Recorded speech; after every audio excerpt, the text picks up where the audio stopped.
അറിവ് തന്നെ ഒരു അവകാശമാണ്. വറസത്ത് എന്ന പദമാണ് പുണ്യ റസൂൽ പ്രയോഗിച്ചിട്ടുള്ളത് സല്ലല്ലാഹു അലൈഹി വസല്ലം. വറസ, വിറാസ എന്നുള്ളതിന്റെ അർത്ഥം നന്നായി ഉൾക്കൊണ്ടിട്ടുള്ളവരാണ് ബഹുമാനപ്പെട്ട മുതഅല്ലിമുകൾ. അനന്തരാവകാശം, അൽ ഉലമാഉ വറസത്തുൽ അംബിയ, പണ്ഡിതന്മാർ പ്രവാചകന്മാരുടെ പോലും അനന്തരാവകാശികളായിരിക്കേണ്ടവരാണ് എന്നാണ് പരിശുദ്ധ നബി മുസ്തഫ സല്ലല്ലാഹു അലൈഹി വആലിഹി വസല്ലം ഉണർത്തിയിട്ടുള്ളത്. ഞാൻ ദീർഘമായി സംസാരിക്കുന്നില്ല. ഉദ്ഘാടനം എന്നൊക്കെ പറയുന്നത് കേവലം ഔപചാരികമാണ്. ഉദ്ഘാടനം അഭിവന്ദനായ സയ്യിദ് സാദിഖ് അലി ശിഹാബ് തങ്ങളും ഇവിടെ നിർവഹിച്ചു കഴിഞ്ഞിട്ടുള്ളതാണ്. ആ വാക്കുകൾക്ക് അടിവരയിടുന്ന ചുമതല മാത്രമേ എന്നെ പോലുള്ള ഒരാൾക്ക് ഇവിടെ നിർവഹിക്കാനുള്ളൂ. എത്ര മനോഹരമാണ് ഈ സന്ധ്യ എന്നാണ് ഞാൻ ആലോചിച്ചു നോക്കുന്നത്. പാൽക്കടൽ, പാൽക്കടൽ, പ്രകാശധാവള്യം. ഈ സമുദായത്തെ തന്നെ ഉമ്മത്തുൽ ബൈളാ എന്ന് പ്രയോഗിച്ചിട്ടുണ്ട്. വെളുത്ത സമുദായം, ബൈളാ, ബീള് വെളുപ്പാണ് എന്ന് പ്രിയപ്പെട്ട കുട്ടികളെ നിങ്ങൾക്കറിയാം. നിങ്ങൾ ബീളിനെ ഇഷ്ടപ്പെടുക എന്ന് പരിശുദ്ധ റസൂലിന്റെ തിരുവചനമുണ്ട് സല്ലല്ലാഹു അലൈഹി വസല്ലം. വെള്ള നിറത്തെ ഇഷ്ടപ്പെടുക, അതിൽ നിങ്ങളുടെ മരണപ്പെട്ടവരെ കഫൻ ചെയ്യുക. ലോകത്താരും ഇന്നോളം വെള്ള നിറമല്ലാത്ത മറ്റൊന്നിലും ജനാസയെ കഫൻ ചെയ്തിട്ടില്ല. അതുകൊണ്ട് ഈ നിറം പലതും ഓർമ്മിപ്പിക്കുന്നു. ഈ പാൽക്കടൽ ഇൽമിന്റെ മാത്രമല്ല, അച്ചടക്കത്തിന്റെ, സംസ്കാരത്തിന്റെ, ഐക്യത്തിന്റെ, ഉയർച്ചയുടെ ശക്തി ഗോപുരം, അതിനെല്ലാം ഓർമ്മിപ്പിക്കുന്നു. അതാണ് ഈ പാൽക്കടൽ. ജാമിയയുടെ മുറ്റത്ത് ഇന്നത്തെ ഈ വൈകുന്നേരം അർത്ഥഗർഭമായിട്ടുള്ള ആലോചനാമൃതം പ്രദാനം ചെയ്യുന്ന ഒരു സന്ധ്യയാണ് ഇവിടെ ഉള്ളത്. എന്റെ ഓർമ്മകളെ അഴിച്ചുവിടാൻ എനിക്കിവിടെ സന്ദർഭം ലഭിച്ചിരുന്നുവെങ്കിൽ എന്നെ പോലൊരു എളിയവൻ പോലും കഴിഞ്ഞ പതിറ്റാണ്ട് കാലത്തെ എന്റെ മനസ്സിൽ നിറഞ്ഞു നിൽക്കുന്ന ജാമിയയുടെ ഓർമ്മകളുടെ ഒരു പ്രവാഹം, ഒരു ഘോഷയാത്ര. ഉറുദുവിൽ പറയും യാദോം കി ബാറാത്ത്. ബാറാത്ത് എന്ന് പറഞ്ഞാൽ പുതിയാപ്പിള പോകുന്ന ഘോഷയാത്രയാണ്, മണവാളൻ പോകുന്ന യാത്രയാണ് ബാറാത്ത്. യാദോം കി ബാറാത്ത്, ഓർമ്മകളുടെ ഘോഷയാത്ര. ഒരു ഓർമ്മകളുടെ ഘോഷയാത്ര എന്റെ മനസ്സിലെ ഓർമ്മകളെ അഴിച്ചു വിട്ടിരുന്നുവെങ്കിൽ ഈ വർഷം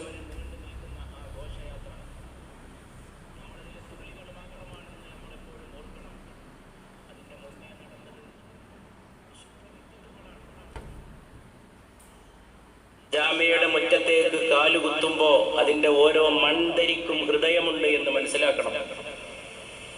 അവിടെ ചവിട്ടുമ്പോൾ സൂക്ഷിക്കണം, അല്ലെങ്കിൽ തന്നെ മണ്ണിൽ ചവിട്ടുമ്പോൾ സൂക്ഷിക്കണം. പ്രസിദ്ധനായ സൂഫി വര്യൻ ബാബ ഫരീദുദ്ദീൻ ഗഞ്ച് ഷക്കറിന്റെ ഒരു പ്രസ്താവനയുണ്ട്. മണ്ണിലൂടെ നടക്കുമ്പോൾ സൂക്ഷിക്കണം, ചവിട്ടുമ്പോൾ. നാളെ നീ ചുവട്ടിലും മണ്ണ് നിന്റെ മീതയുമായിരിക്കും നീ ഖബറിൽ കിടക്കുമ്പോൾ. ആ വിനയമാണ് നമുക്കുണ്ടായിരിക്കേണ്ടത് എന്ന് ഓർമ്മപ്പെടുത്തുന്ന സംഗതിയാണ് ഇൽമ്. ഇൽമിന്റെ കൂടെ വരേണ്ടതാണ് തവാദുഅ്, വിനയം എന്ന് പറയുന്നത്. ഇതൊക്കെയാണ് ഇന്നത്തെ ദിവസത്തിന്റെ ഈ ഗ്രാൻഡ് സല്യൂട്ട് പരിപാടി കൊണ്ട് സംഘാടകരായ ബഹുമാന്യരായിട്ടുള്ള നേതാക്കൾ ഉദ്ദേശിച്ചത് എന്നാണ് ഞാൻ മനസ്സിലാക്കുന്നത്. ബാബ ഫരീദിന്റെ ഈ വചനം ഗുരു ഗ്രന്ഥ സാഹിബിലേക്ക് എടുത്തു ചേർത്തിട്ടുണ്ട്. സിഖ് മതവിശ്വാസികൾ മണ്ണിലൂടെ അത് ചവിട്ടി നടക്കുമ്പോൾ സൂക്ഷിക്കണം, നീ നാളെ അതിന്റെ ചുവട്ടിലും അത് നിന്റെ മീതയുമായിരിക്കും. അങ്ങനെ ഒരു കാലം നിനക്ക് വരാനുണ്ട്.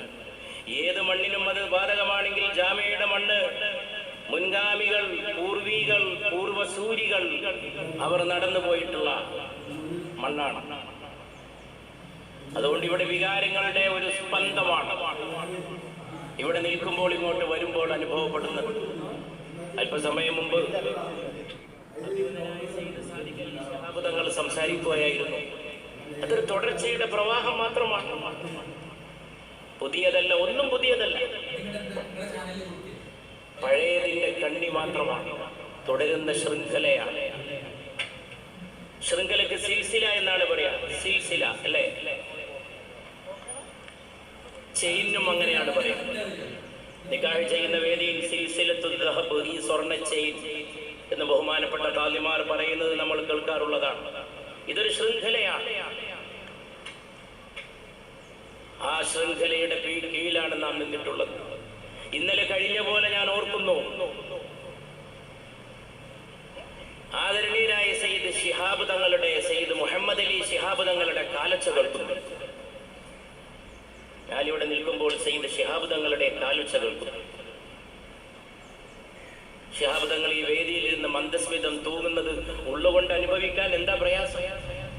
ഞാൻ അല്ലെങ്കിൽ തന്നെ ഓർമ്മകളിൽ ജീവിക്കുന്ന ഒരാളാണ്. ശിഹാബ് തങ്ങളെ കൊല്ലത്തിൽ പലതവണ സ്വപ്നത്തിൽ കാണുന്ന ഒരാളാണ് ഞാൻ. ഈ കഴിഞ്ഞ മാസം 2 തവണ വളരെ വ്യക്തമായി ഞാൻ ആദരണീയരായ സയ്യിദ് ശിഹാബ് തങ്ങളെ തെളിഞ്ഞ സ്വപ്നത്തിൽ കാണുകയുണ്ടായി, ജീവിച്ചിരിക്കുന്ന പോലെ. നല്ല സ്വപ്നം പുറത്തു പറയാമെന്നാണ് പുണ്യ റസൂലിന്റെ അനുവാദം സല്ലല്ലാഹു അലൈഹി വസല്ലം.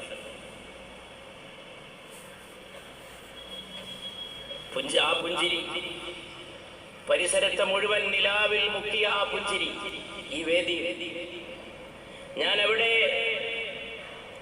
ജാമിയയുടെ ഗേറ്റിൽ സയ്യിദ് ഉമർ അലി ശിഹാബ് തങ്ങൾ സമ്മേളനത്തിന്റെ സമാപന ദിവസം പിരിവിനിരിക്കുന്നത് കാണുന്നു. ഒരു മേശയിട്ട് മഹല്ലുകളിൽ നിന്ന് വരുന്ന പിരിവുമായി വേദിയിലേക്ക് വരാതെ, വേദിയുടെ ശോഭയിൽ മുങ്ങാതെ, അതിന്റെ തിളക്കത്തിലേക്ക് അടുത്തുപോലും വരാതെ, അവിടെ ആ ജനക്കൂട്ടത്തിൽ, ആൾക്കൂട്ടത്തിൽ, പൊടിമണ്ണിന്റെ കാറ്റിനിടയിൽ പാണക്കാട് പൂക്കോയ തങ്ങളുടെ പ്രിയ പുത്രൻ, മഹാനായ സയ്യിദ് പൂക്കോയ തങ്ങളുടെ പുത്രൻ അവിടെ ഇരിക്കുന്നത് ഞാൻ കാണുന്നു. ഉൾക്കണ്ടുകൊണ്ട് നമുക്കിതൊക്കെ കാണാൻ എന്തുണ്ട് പ്രയാസം? അല്ലെങ്കിലും ആർക്കുണ്ട് മറവി? മറക്കാതിരിക്കും. എനിക്ക് ഗ്രാൻഡ് സല്യൂട്ട് ദിവസത്തിൽ അതേ പറയാനുള്ളൂ, ലാ തൻസ. ഇൻസാൻ എന്ന വാക്കുണ്ടായിട്ടുള്ളത് അറബിയിലെ നിസിയാൻ എന്ന വാക്കിൽ നിന്നാണ് എന്നും എന്റെ ബഹുമാനപ്പെട്ട സഹോദരങ്ങളെ നിങ്ങൾക്കറിയാം. നിസിയാൻ മറവിയാണ്.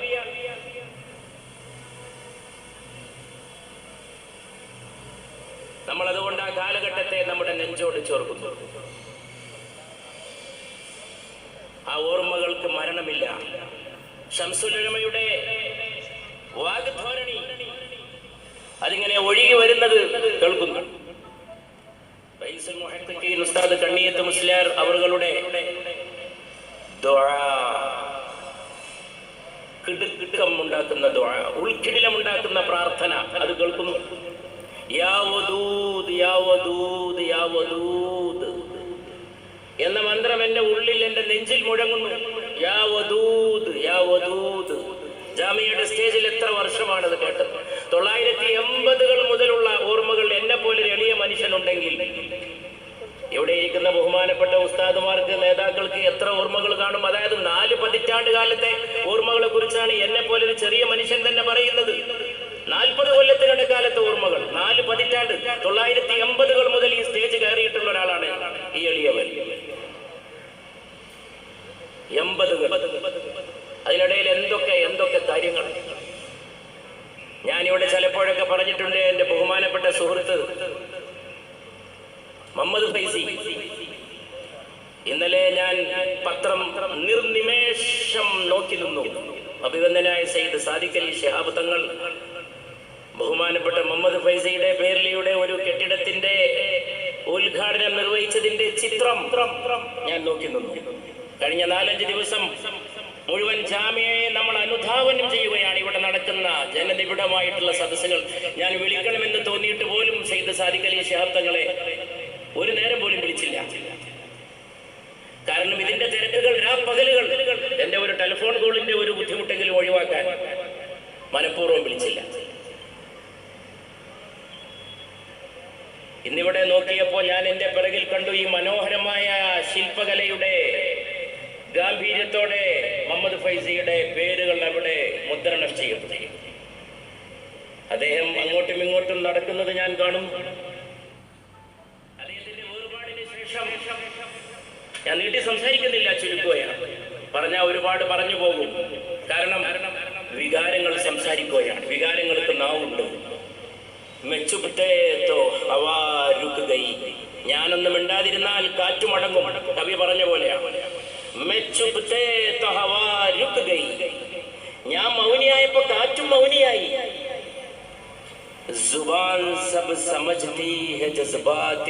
വികാരങ്ങളുടെ ഭാഷ കാറ്റിനും അറിയാം, വികാരങ്ങളുടെ ഭാഷ കാറ്റിനും അറിയാം. അതുകൊണ്ട് ഞാനൊന്നും മിണ്ടാതിരുന്നാൽ കാറ്റും അടങ്ങും. ഇന്ന് വികാരങ്ങൾ ഇല്ലാതെയാകുന്ന കാലമാണ്. വികാരങ്ങളെ കാത്തു സൂക്ഷിക്കുക. പിതാവ് ഒരു വികാരമാണ്, മാതാവ് ഒരു വികാരമാണ്, ഉമ്മ ഉപ്പ വികാരങ്ങളാണ്, ഗുരുനാഥൻ ഉസ്താദ് വികാരമാണ്, നേതാവും വികാരമാണെന്ന് പഠിപ്പിച്ച നേതാക്കളുള്ളവരാണ് നമ്മൾ. ആരെങ്കിലും പറയുമോ ശിഹാബ് തങ്ങളൊരു വികാരമല്ലെന്ന്? നമ്മുടെ നെഞ്ചത്ത് വികാരമാണ് മഹാനായ ശിഹാബ് തങ്ങൾ. ശിഹാബ് തങ്ങൾ തലയ്ക്ക് മീതെ പോയ നേതാവല്ല, ഹൃദയത്തിലൂടെ ചവിട്ടിപ്പോയ നേതാവാണെന്ന് ഞാൻ ചിലപ്പോഴൊക്കെ പറയാറുണ്ട്. അത് വികാരമാണ്, വികാരം കൊണ്ടേ അത് ഓർക്കാൻ കഴിയും.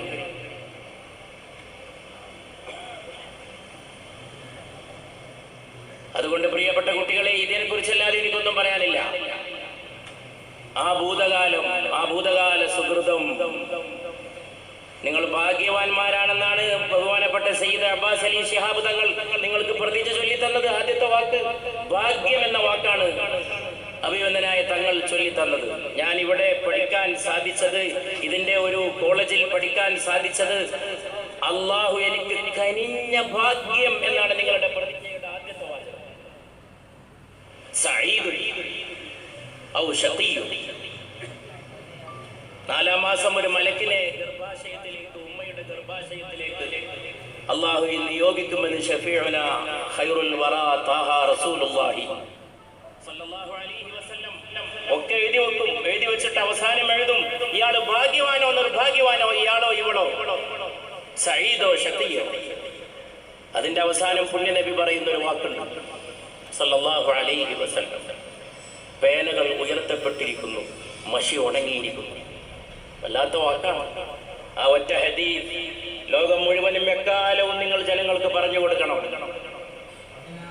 പേനകൾ ഉയർത്തപ്പെട്ടിരിക്കുന്നു, മഷി ഉണങ്ങിയിരിക്കുന്നു. ഞാനത് വിശദീകരിക്കുന്നില്ല. ഭാഗ്യവും നിർഭാഗ്യവും എഴുതപ്പെട്ട രേഖയാണ്. ഇൽമിന്റെ അവകാശികളാകുന്നത് ഭാഗ്യമാണ്. ഓർമ്മകൾ, അതാണ് ഇവരൊക്കെ നയിച്ചത്. ബാഫകിത്തങ്ങൾ സ്കാരക്കുപ്പായമിട്ട് അതിന്റെ മീതെയുള്ള കറുത്ത കോട്ട്,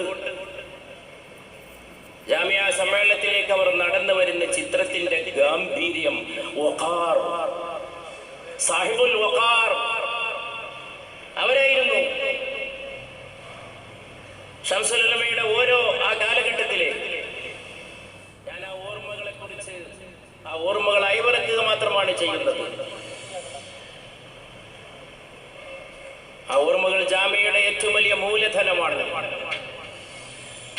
ഞാൻ എപ്പോഴും ഓർത്തിട്ട് അത്ഭുതപ്പെടാറുണ്ട്. ഒരു തവണ പ്രിയപ്പെട്ട മുഹമ്മദ് ഫൈസി പറഞ്ഞു, ഫോൺ ഞാൻ തങ്ങൾക്ക് കൊടുക്കാന്ന് പറഞ്ഞു. അഭിനന്ദനായ ശിഹാബ് തങ്ങൾ എന്നോട് പറഞ്ഞു, ജാമിയയുടെ സമ്മേളനം ഇന്ന ഡേറ്റ്, കൊടി ഉയർത്തുമ്പോൾ കൂടെ ഉണ്ടാകണം എന്ന് പറഞ്ഞു. കൊടി ഉയർത്തുമ്പോൾ കൂടെ ഉണ്ടായി. അത് മഹാനായ ശിഹാബ് തങ്ങളുടെ ഒടുക്കത്തെ ജാമിയ സമ്മേളനമായിരുന്നു. അങ്ങനെ ഒരു വാക്ക് അതിനു മുമ്പ് ഒരിക്കലും പറഞ്ഞതായി ഞാൻ ഓർക്കുന്നില്ല. കൊടി ഉയർത്തുമ്പോൾ കൂടെ ഉണ്ടാവണം. എന്തൊരു സ്നേഹമായിരുന്നു, എന്തൊരു സ്നേഹനിലാവായിരുന്നു. അറിവിനെ ആ സ്നേഹത്തോട് ബന്ധപ്പെടുത്താൻ സാധിക്കണം. ഞാനിങ്ങോട്ട് വരുമ്പോൾ ഇവിടെ ഇതുപോലെ ഇത്രയും പവിത്രമായൊരു സമ്മേളനത്തിൽ പറയണമെന്ന് എനിക്ക് മനസ്സിൽ തോന്നിയ ഒരു വാചകം ആമുഖ പ്രസംഗത്തിൽ ബഹുമാനപ്പെട്ട മുജ്തബ ഫൈസി ഇവിടെ പറഞ്ഞപ്പോൾ എനിക്ക് വലിയ അതിശയവും ഉണ്ടായി. യാദൃച്ഛികതയിൽ എന്റെ മനസ്സിൽ തോന്നി,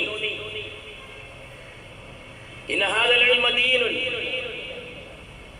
ഫൻദുറൂ മിമ്മൻ തഅഖുദൂന അമ്മൻ തഅഖുദൂന ദീനക്കും. ഈ ഇൽമ ദീനാണ്. അതുകൊണ്ട് നിങ്ങൾ ചിന്തിക്കണം, ആരിൽ നിന്നാണ് നിങ്ങൾ നിങ്ങളുടെ ദീൻ സ്വീകരിക്കുന്നത്. ഇമാം ഇബ്നു സിറീന്റെ പ്രസ്താവനയാണ് വല്ലാത്തൊരു പ്രസ്താവനയാണ്. ഇൽമ് ദീനാണ്. അതെവിടുന്ന് കിട്ടുന്നു എന്നതിനെ കുറിച്ച് ജാഗ്രത പുലർത്തണം. വല്ലാത്തൊരു കാലമാണ് പ്രിയപ്പെട്ട വിദ്യാർത്ഥി സുഹൃത്തുക്കളെ, മുതഅല്ലിം സഹോദരങ്ങളെ.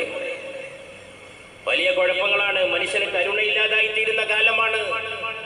മനുഷ്യൻ കാഠിന്യം പുലർത്തുകയാണ്. വിദ്യാഭ്യാസമില്ലാത്തത് കൊണ്ടാണ് ഓമന കുഞ്ഞുങ്ങളെ ബോംബിട്ട് കൊല്ലുന്നത്. കുഞ്ഞുമക്കളെ ചുട്ടുകൊല്ലുന്ന ഭരണാധികാരികൾക്ക് വിദ്യാഭ്യാസമില്ലേ? അവർക്ക് പ്രബുദ്ധതയില്ലേ? അവർക്കില്ലാത്തത് മനുഷ്യത്വമാണ്.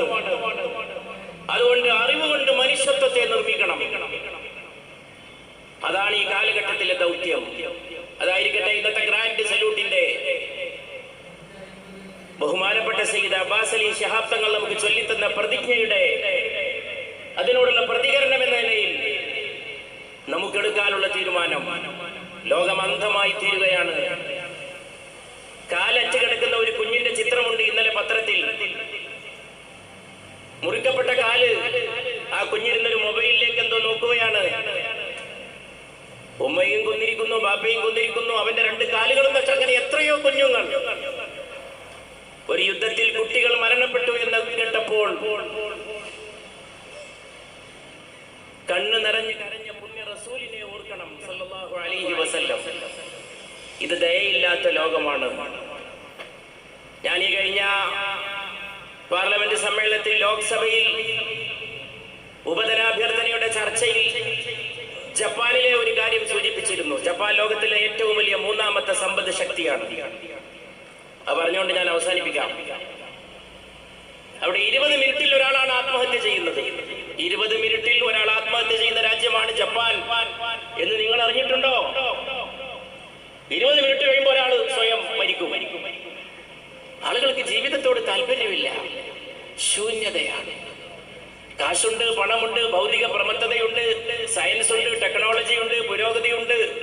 നിർമ്മിത ബുദ്ധിയുടെ കാലമാണ്. പക്ഷെ നിർമ്മിത ബുദ്ധിക്ക് ഒരു ഹൃദയം ഉണ്ടാക്കാൻ കഴിയില്ല. അതാണ് ജാമിഅ പോലുള്ള സ്ഥാപനങ്ങൾ നൽകുന്ന സന്ദേശം. നിങ്ങൾ കണ്ടോ? കഴിഞ്ഞ ദിവസം സോഷ്യൽ മീഡിയയിൽ ഒരു ചിത്രം. ഉമ്മാക്ക് മരുന്ന് കൊടുക്കാൻ വേണ്ടിയിട്ട് ഒരു ചെറുപ്പക്കാരൻ ഈ കേരളക്കരയിൽ ഒരു നിർമ്മിത ബുദ്ധി, ഒരു യന്ത്ര മനുഷ്യനെ ഉണ്ടാക്കിയിരിക്കുന്നു. യന്ത്ര മനുഷ്യത്തിയെ സ്വിച്ചിട്ടാൽ വെള്ളം കൊണ്ടുവന്നു, സ്വിച്ചിട്ടാൽ മരുന്ന് കൊണ്ടുവന്നു. യന്ത്ര മനുഷ്യത്തി ഈ കേരളത്തിൽ. വല്ലാത്തൊരു കാലമാണ്, വല്ലാത്തൊരു കാലമാണ്. എന്നോട് നന്ദി കാണിക്കുവിൻ നിങ്ങളുടെ മാതാപിതാക്കളോടും. അല്ലാഹു അവരോട് ഛേ എന്ന് പോലും പറഞ്ഞു പോകാതിരിക്കുവിൻ. ഇന്ന് രാവിലെ ഒരു ചടങ്ങിൽ പങ്കെടുത്ത ഒരു ഔദ്യോഗിക ചടങ്ങിൽ പങ്കെടുത്ത ഒരു ബഹുമാന്യ വ്യക്തി, മറ്റൊരു സമുദായത്തിൽപ്പെട്ട ഒരു അധ്യാപക ശ്രേഷ്ഠൻ എന്നോട് പറഞ്ഞു, ഛേ എന്ന് പോലും മാതാപിതാക്കളോട് പറഞ്ഞു പോകരുത് എന്ന ഖുർആന്റെ സൂക്തം എന്നെ പലപ്പോഴും വികാരാധീനനാക്കിയിട്ടുണ്ട്. ലാ തഖുൽ ലഹുമാ ഉഫ്ഫിൻ വലാ തൻഹർഹുമാ.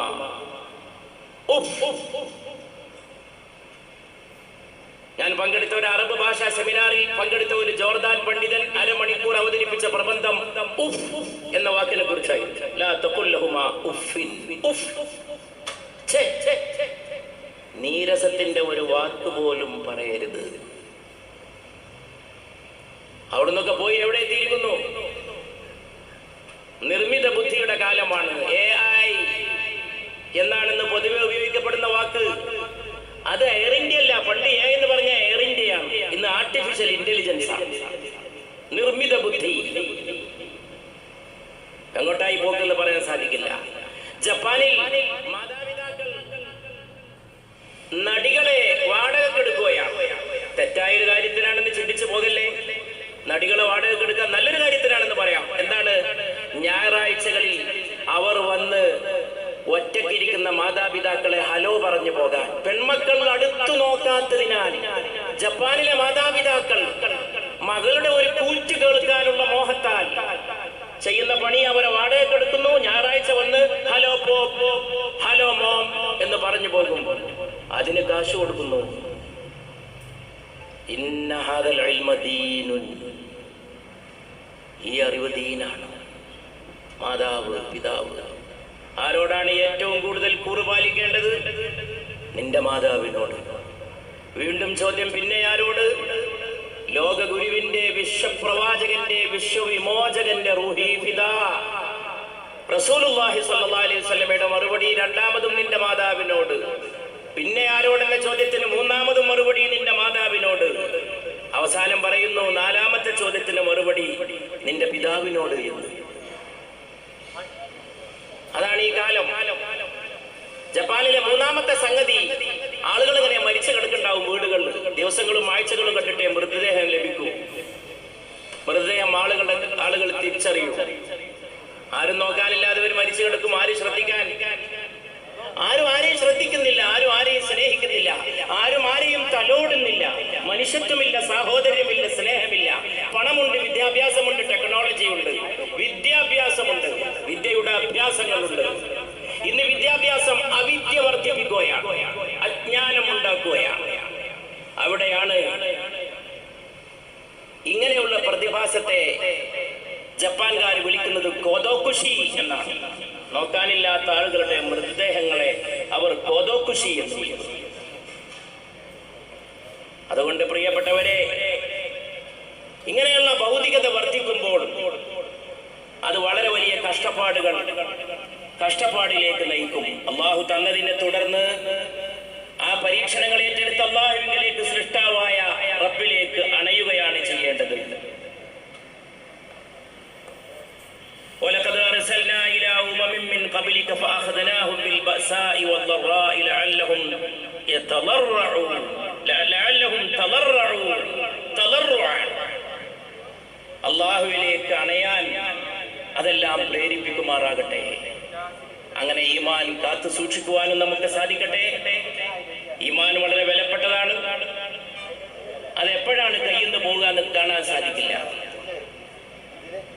സഹാബികളുടെ ഒരു സംഘത്തോട് പുണ്യ റസൂൽ ഒരു ദിവസം പറയുകയാണ് സല്ലല്ലാഹു അലൈഹി വസല്ലം, 3 പേരടങ്ങിയ വഖാല ഫീ ജമാഅത്തിൻ ഫീഹിം അബൂ ഹുറൈറ വസമറത്ത് ബിൻ ജൻദബ് വഹുദൈഫ. 3 പേരടങ്ങിയ ഒരു സംഘത്തോട് പുണ്യ നബി ഒരിക്കൽ പറയുകയാണ്, ആഖിറുക്കും മൗതൻ ഫിന്നാർ, നിങ്ങളിൽ വെച്ച് ഒടുക്കം മരിക്കുന്നവൻ നരകത്തിലായിരിക്കും എന്ന്. സല്ലല്ലാഹു അലൈഹി വസല്ലം. എന്തൊരു ടെൻഷനായിരിക്കും 3 പേരുടെ ഒരു സംഘത്തോട്. നിങ്ങളിൽ വെച്ച് അവസാനം മരണപ്പെടുന്നവൻ നരകത്തിൽ പ്രവേശിക്കും. فكان يسأل بعضهم عن بعض فكان سمرا آخرهم موتا. ഇതിൽ ആരാണ് ഒടുക്കം മരിക്കുന്നതെന്ന് അവർ പരസ്പരം ചർച്ച ചെയ്തുകൊണ്ടിരിക്കും. ആരാണ് ഒടുക്കം മരിക്കുന്നത് എന്ന് തിരിച്ചറിയാൻ. ഫകാന സമ്ര ആഖിറഹു, അതിൽ അവസാനം മരണപ്പെട്ടത് സമ്രയായിരുന്നു. വഹസിമ, അയാൾക്ക് വാർദ്ധക്യമായി. വഖരിഫ, അയാൾക്ക് ബുദ്ധിമാന്ദ്യം സംഭവിച്ചു. ഫസ്തലാ ബിന്നാർ, അയാൾ നരകത്തിലേക്കുള്ള മരണം അവസാനം മരിക്കുകയും ചെയ്തു. ഖാല അബൂ ഹുറൈറ, അബൂ ഹുറൈറ റളിയല്ലാഹു അൻഹു പറയുമായിരുന്നു, ഫദഹബൽ ഖൗം, ആളുകളൊക്കെ മരിച്ചുപോയി. യാനി മാതു, അവരൊക്കെ മരണപ്പെട്ടു. വബഖീതു, ഞാൻ ബാക്കിയായി. വഅന വറജുലുൻ ഫഖുതില മുർതദ്ദൻ യൗമൽ യമാമ, ഞാനും ഒരാളും മാത്രം ബാക്കിയായി. പുണ്യനബിയുടെ ഏറ്റവും അടുത്ത സഹാബിയായ അബൂ ഹുറൈറ ആശങ്കയോടെ കഴിഞ്ഞതിനെ കുറിച്ച് ഞാൻ സൂചിപ്പിച്ചത്, ഈമാൻ കാത്തു സൂക്ഷിക്കുന്നത് അവസാന ഘട്ടത്തിൽ ഏറ്റവും വലിയ പരീക്ഷണമാകുന്ന ഒരു കാലത്തൂടെയാണ് നാം കടന്നു പോകുന്നത്. അവസാനം സമ്ര മരണപ്പെട്ടപ്പോഴാണ് അബൂ ഹുറൈറയ്ക്ക് ഒരു ആശ്വാസം റളിയല്ലാഹു അൻഹു ലഭിക്കുന്നത്. അബൂ ഹുറൈറയെ നമുക്കറിയാമല്ലോ. അബൂ ഹുറൈറ റളിയല്ലാഹു അൻഹുവിന്റെ പേര് പറയാതെ സൂര്യൻ ഉദിക്കുന്നുമില്ല, അസ്തമിക്കുന്നുമില്ല. എത്രയോ ദർസുകളിൽ, കോളേജുകളിൽ. കാരണം ഈ ഇൽമാണ്. ആ ഇൽമ പുലർത്തിക്കൊണ്ട് മുന്നോട്ട് പോകാൻ നമുക്ക് സാധിക്കുമാറാകട്ടെ എന്ന് പ്രാർത്ഥിച്ചുകൊണ്ട് ഇവിടെ വരാനും ഈ മഹത്തായ സദസ്സിൽ തുള്ളിയാകാനും സാധിച്ചതിൽ ഉള്ള കൃതാർത്ഥതയോടെ അറിയിച്ചുകൊണ്ട്, പല നേതാക്കന്മാരും പണ്ഡിതന്മാരും സംസാരിക്കാനുണ്ട്, പല സമ്മേളനങ്ങൾ നടക്കുന്നതാണ്, സമയം വളരെ പരിമിതമാണ്. ദീർഘിച്ചു പോയോ എന്ന ശങ്കയോടെ, ദീർഘിച്ചു പോയെങ്കിൽ ഈ സമയപരിമിതിയിൽ ക്ഷമിക്കുമാറാകണമെന്ന അപേക്ഷയോടെ എൻ്റെ എളിയ വാക്കുകൾ അവസാനിപ്പിക്കുന്നു.